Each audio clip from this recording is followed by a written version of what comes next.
स्वयंपाकात स्वादाची जान, डीएम मसाले तुमच्या घराची शान. छत्रपती शासन महिला गृह उद्योग कबनूर इचलकरंजी घेऊन येत आहेत अस्सल परंपरेची मराठमोळी चव म्हणजेच डीएम मसाले. मटन मसाला, चिकन मसाला, धणे पावडर, गरम मसाला, बिर्याणी मसाला, तिखट चवदार मसाले आणि चटणी म्हणजेच डीएम मसाले.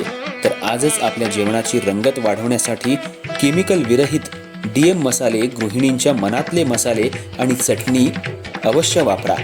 डीएम मसाले महिला बचत गटाद्वारे करणारे स्वच्छ माफक दरामध्ये म्हणजेच डीएम मसाले. संपर्क दिव्याताई मगदूम, मोबाईल 91 30 80 22 55.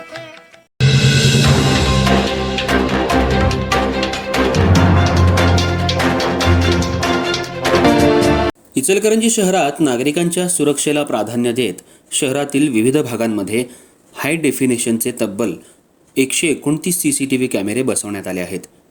या सर्व कॅमेऱ्यांच्या देखरेखीसाठी गावभाग पोलीस ठाण्याच्या परिसरात अत्याधुनिक आणि सुसज्ज असं कंट्रोल रूम उभारण्यात आलं असून त्या ठिकाणी आज महानगरपालिकेचे महापौर उदय धातुंडे आणि उपमहापौर अनिल डाळ्या यांनी पाहणी केली. शहरातील कायदा आणि सुव्यवस्था अबाधित राखण्यासाठी तसंच हालचालींवर बारकाईनं लक्ष ठेवता येईल या हेतूनं शहरात हाय डेफिनेशनचे CCTV कॅमेरे बसवण्यात आल्यानं गुन्हेगारीवर आळा बसायला मोठी मदत होणार आहे. गावभाग पोलीस ठाण्याच्या परिसरात नव्यानं उभारण्यात आलेल्या कंट्रोल रूमची पाहणी आज महापौर उदय धातुंडे आणि उपमहापौर अनिल डाळे यांनी केली. यावेळी त्यांनी पोलीस अधिकाऱ्यांकडून कॅमेऱ्यांच्या कार्यपद्धतीची तसंच नियंत्रण प्रणालीची सविस्तर माहिती घेतली.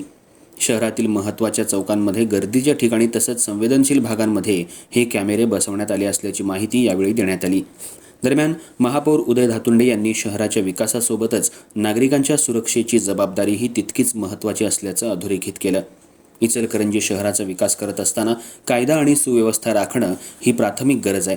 नागरिक सुरक्षित असतील तरच शहराचा विकास अधिक गतीनं होऊ शकतो असं त्यांनी सांगितलं. तसंच शहरात आणखी कॅमेऱ्यांची आवश्यकता भासल्यास त्यासाठी वरिष्ठ स्तरावर पाठपुरावा करून आवश्यक ती पावलं उचलली जातील असं आश्वासनही त्यांनी दिलं. या उपक्रमामुळे पोलिसांना गुन्हे उघडकीला आणायला मदत होणार असून वाहतूक व्यवस्थापन अधिक सुलभ होईल असा विश्वास व्यक्त करण्यात येतोय. आता मी आलो इथं थोरात चौकच्या आपल्या पोलीस स्टेशनजवळ, गावभाग पोलीस स्टेशनमध्ये. आमच्या महापालिकेच्या माध्यमातून त्या निधीतून कॅमेरे इथं लागलेले आहेत. जवळजवळ 129 कॅमेरे इथं लागलेले आहेत. म्हणजे काम चालू आहे. जवळजवळ 70-80-90% काम त्याचं पूर्ण झालेलं आहे. त्याची माहिती घेण्यासाठी मी इथं आलो होतो.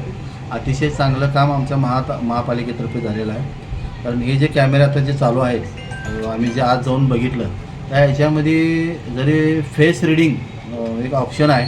त्याच्यानंतर गाडीचा नंबर जरी टाकला तर त्या दिवशी ती गाडी कुठं फिरली, ती व्यक्ती कुठं फिरली, एवढं अत्याधुनिक आहे. त्याच्यानंतर पोलीस स्टेशनच्या संबंधित अधिकाऱ्यांशी मी चर्चा केली की त्याच्यावर हे समाधानी आहेत काय. त्यांचं समाधानकारक उत्तर आलं आहे. पण अजूनसुद्धा त्यांना ते थोडं कॅमेरे चांगल्या म्हणजे हे जसे आत्ता जसं आहे तशा अजून थोड्या कॅमेऱ्यांची गरज आहे असं त्यांच्याकडून मला कळालं आहे. मी तसं त्यांना सांगितल्या सूचना दिलेल्या आहेत की तुम्ही तुमच्या अधिकाऱ्यांना असू दे किंवा तुमच्या खात्याला तुम्ही तसं पत्र द्या आणि त्याचा पाठपुरावा करून आता जे कॅमेरे लागले आहेत 129 त्याच्यापेक्षा जास्त आम्ही लावून देऊ. हे आमदार निधीतून असू देत किंवा कार्यसम्राट आमदार राहुल आवाडे यांच्या माध्यमातून आणि महानगरपालिकेच्या माध्यमातून आणि आमचं माननीय देवेंद्र फडणवीस साहेब यांच्या माध्यमातून हे जे काम झालेलं आहे अतिशय चांगलं झालं आहे.